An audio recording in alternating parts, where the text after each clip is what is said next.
Time now for the Morning Mix. We're going to weigh in on all the week's most talked about stories. Here to break it down for us this morning, the anchor of Inside Edition, Deborah Norville, and author and CBS News commentator Charles Grodin. Thanks for being here this morning. And, you know, there is so much to talk about, but how can we not start with the Rain City superheroes? Every day is Halloween. What did you make of them? I was actually, the interview made me upset because the yellow fellow said, "I'm here. When I come, the situation escalates." Phoenix. That right there, Mr. Phoenix, that right there seems to me all that the Seattle Police Department needs to hear to say, we thank you for your good intentions. If you want to make the world a better place, go to a soup kitchen or come down here and counsel the inmates behind bars. But we don't need you out in the street with tasers and pepper spray. I don't think so. Well, and he also said, Charles, that, you know, since I don't have to worry about probable cause, I can go right up to these guys. I visit the Bedford Hills maximum security facility in Bedford, New York, the women's maximum security. I visit there every week. Really? For the last couple of years. I'm a prisoner's advocate. And the Chiron should have said power trippers.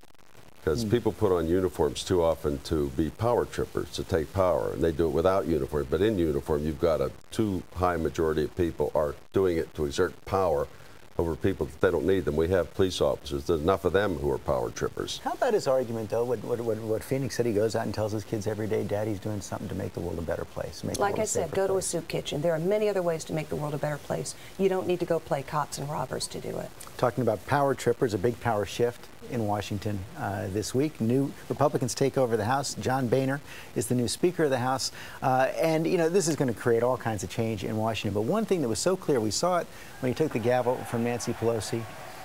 He kind of held it in, but he had to pull up the hanky a couple times, Deborah. What is it, weep softly and carry a big stick now? I think the crying game is starting to wear a little thin. My hope for Speaker Boehner is that he's got that out of his system, whether they're tears that make people want to embrace him like the tear story you had a moment ago or not. I think it's time to put the hanky away and suck it up and be a big boy. How do you think he's going to be as a speaker? We had a young man come back. It's about a year now. He was in Iraq, and he came back to Westport, Connecticut for a short stay before he was going to be deployed in Afghanistan, and he was killed in Westport, Connecticut. In Westport, Connecticut? Yes, in a car accident. That's worth crying over. If you're going to cry, man or woman, there's plenty of things worth crying over. I don't know what John Boehner, I wish him well, but it's not a good idea. You think he's going to bring much change to Washington? I think it may not be as much Speaker Boehner as what we saw happen in November. I think that's going to bring change. I think it's more the groundswell of the voters really standing up and saying, you know what, I don't like the direction the country's going in. I want to see things done differently. And I think the members of Congress have gone in there with that mandate. The question is, will they continue to remember that as they get entrenched into the Washington that you know so well? Right. And, you know, we saw an awful lot of cooperation as the Congress was going out, but it's going to be interesting to see if it continues as the next presidential campaign gets heating up as well. The Vladimir Klitschko, the heavyweight champion of the world, should hold elective office, since all the candidates say they will fight for us. I'd like to see him. The old Jesse Ventura model. That's exactly right. You mentioned the tears. This also had Dan Harris and I this morning figuring out how we're going to go home with our wives. This idea that now a woman cries and never mind, turn off. But here's the thing about that story that I don't think was pointed out well enough. In the experiment, the tears were collected in the little cup. You saw the picture, and then the guys sniffed the cup. The guys didn't see the girl cry like the woman did at the gym when Dan was doing his story. They just smelled the tears. That puts it in a whole different context. I think most guys, if they see the woman in their life cry, they are going to embrace them. They're going to, you know, maybe they're not going to jump into bed with them, but they're certainly going to be much more willing to don't make any tear come perfume. near. Yeah.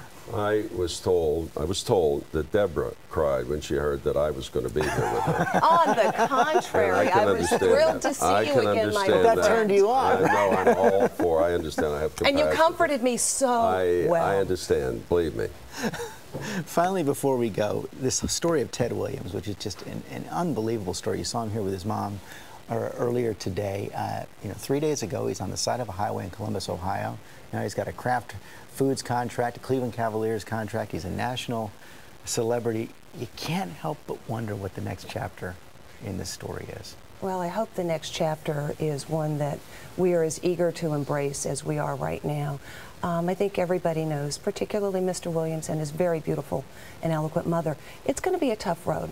He's been through a lot, and he needs to make sure that the support group around him, his advisors, his family members, are ones that help him stay away from those negative influences that were so destructive in his life. I wish him well.